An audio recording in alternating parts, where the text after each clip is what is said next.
18 सितंबर 2016 सुबह के करीब 5 बज रहे थे। जम्मू कश्मीर के उरी सेक्टर में भारतीय सेना का एक बड़ा सैन्य कैंप था। अभी सूरज पूरी तरह निकला भी नहीं था। ज्यादातर जवान अपने टेंटों में सो रहे थे, लेकिन उसी वक्त एलओसी के उस पार से 4 परछाइयां धीरे धीरे भारत की सीमा में घुस रही थीं। ये आम घुसपैठिए नहीं थे, ये थे पाकिस्तान के आतंकी संगठन जैश-ए-मोहम्मद के प्रशिक्षित आतंकवादी। इनके पास था AK-47, ग्रेनेड और पेट्रोल से भरे ड्रम। उन्होंने चुपचाप कैंप के पीछे वाले हिस्से तक पहुंचकर अचानक फायरिंग शुरू कर दी। कुछ ही सेकंड में पूरा कैंप गोलियों और धमाकों से गूंज उठा। सोते हुए जवानों पर ग्रेनेड फेंके गए, टेंट्स में आग लगा दी गई। यह हमला इतना अचानक था कि जवानों को संभलने का मौका भी नहीं मिला, लेकिन भारतीय सैनिकों ने तुरंत जवाब दिया। लगभग 3 घंटे तक चली इस भीषण मुठभेड़ में 4 आतंकवादी मारे गए, लेकिन तब तक बहुत देर हो चुकी थी। इस कायराना हमले में भारत के 19 बहादुर सैनिक शहीद हो चुके थे। पूरा देश गुस्से में था। हर टीवी चैनल पर एक ही सवाल गूंज रहा था, क्या भारत फिर सिर्फ निंदा करेगा या इस बार कुछ अलग होगा? नई दिल्ली, प्रधानमंत्री कार्यालय में एक आपात बैठक बुलाई गई। कमरे में मौजूद थे प्रधानमंत्री नरेंद्र मोदी, राष्ट्रीय सुरक्षा सलाहकार Ajit Doval, army chief general Dalbir Singh और खुफिया एजेंसियों के टॉप अधिकारी। कमरे का माहौल बेहद गंभीर था। प्रधानमंत्री मोदी ने सिर्फ एक सवाल पूछा, हमारे पास क्या विकल्प है? आर्मी चीफ ने नक्शा सामने रखा। उन्होंने कहा, सर, हमें पता है कि इन आतंकियों को कहां से भेजा गया है। एलओसी के उस पार कई लॉन्च पैड है जहां से आतंकियों को भारत भेजा जाता है। ये लॉन्च पैड पाकिस्तान अधिकृत कश्मीर में थे।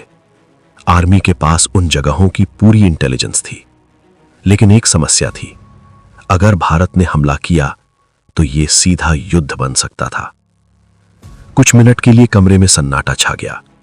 तभी अजीत डोभाल बोले, अगर हम हर बार चुप रहेंगे तो ये हमले कभी बंद नहीं होंगे। उन्होंने कहा, हमें ऐसा जवाब देना होगा जो दुश्मन को हमेशा याद रहे। अब फैसला प्रधानमंत्री को लेना था। कुछ पल सोचने के बाद पीएम मोदी ने धीरे से कहा, तैयारी शुरू कीजिए। यहीं से शुरू हुआ भारत के इतिहास का एक सबसे गुप्त मिशन। नाम था सर्जिकल स्ट्राइक। भारतीय सेना की सबसे खतरनाक यूनिट पैरा स्पेशल फोर्सेस को चुना गया। ये वो कमांडो होते हैं जो दुश्मन की सीमा में घुसकर ऑपरेशन करते हैं। इन कमांडोज को मिशन के बारे में बताया गया। टारगेट था एलओसी के पार मौजूद आतंकियों के लॉन्च पैड। कमांडोज को पता था यह मिशन बेहद खतरनाक है। अगर पकड़े गए तो बचना लगभग नामुमकिन होगा, लेकिन किसी ने पीछे हटने के बारे में नहीं सोचा। सभी ने एक ही बात कही, सर, आदेश दीजिए। अगले कुछ दिनों तक भारतीय सेना ने पूरी तैयारी की। ड्रोन से निगरानी की गई, सैटेलाइट इमेजेस का अध्ययन हुआ, हर लॉन्च पैड का नक्शा तैयार किया गया। यह मिशन इतना गोपनीय था कि बहुत कम लोगों को इसकी जानकारी थी, यहां तक कि कई बड़े अधिकारियों को भी नहीं। फिर आया वो दिन, 28 सितंबर 2016, रात के करीब 12 बजे। एलओसी के पास भारतीय सेना के कमांडो तैयार खड़े थे। 4 अलग अलग टीम बनाई गई थीं। हर टीम का अपना टारगेट था। कमांडोज ने अपने चेहरे काले रंग से ढक लिए, नाइट विजन डिवाइस लगाए और चुपचाप एलओसी पार कर गए। अब वे दुश्मन के इलाके में थे। हर कदम बेहद सावधानी से उठाया जा रहा था, क्योंकि जरा सी आवाज पूरा मिशन खतरे में डाल सकती थी। करीब 2 किलोमीटर अंदर जाने के बाद पहला लॉन्च पैड दिखाई दिया। वहां लगभग 15 से 20 आतंकी मौजूद थे। वे आराम से बैठे थे। उन्हें बिल्कुल अंदाजा नहीं था कि मौत उनके सर पर मंडरा रही है। कमांडो धीरे धीरे आगे बढ़े और फिर एकदम अचानक हमला कर दिया। साइलेंसर लगी बंदूकें और ग्रेनेड एक साथ इस्तेमाल हुए।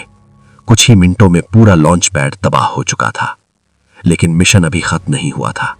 बाकी टीमें भी अपने अपने टारगेट पर पहुंच चुकी थीं। करीब 3 घंटे तक एलओसी के पार अलग अलग जगहों पर भारतीय कमांडो ऑपरेशन करते रहे। लॉन्च पैड्स को उड़ा दिया गया। आतंकियों के ठिकाने जलकर राख हो गए। करीब 35 से ज्यादा आतंकी मारे गए। सबसे खास बात, भारत का एक भी सैनिक शहीद नहीं हुआ। ऑपरेशन खत्म होते ही कमांडोज उसी रास्ते से वापस लौट आए। सुबह होने से पहले सभी सुरक्षित भारतीय सीमा में वापस थे। नई दिल्ली के वॉर रूम में अधिकारियों ने राहत की सांस ली। मिशन पूरी तरह सफल था। लेकिन अब सवाल था, क्या भारत इस ऑपरेशन को सार्वजनिक करेगा? काफी चर्चा के बाद सरकार ने फैसला लिया, दुनिया को सच पता चलना चाहिए। 29 सितंबर 2016 दिल्ली में एक प्रेस कॉन्फ्रेंस बुलाई गई। भारतीय सेना के director general of military operations lieutenant general Ranbir Singh सामने आए। उन्होंने कहा, भारतीय सेना ने बीती रात एलओसी पार करके आतंकियों के लॉन्च पैड्स पर सर्जिकल स्ट्राइक की है। यह सुनते ही पूरी दुनिया चौंक गई।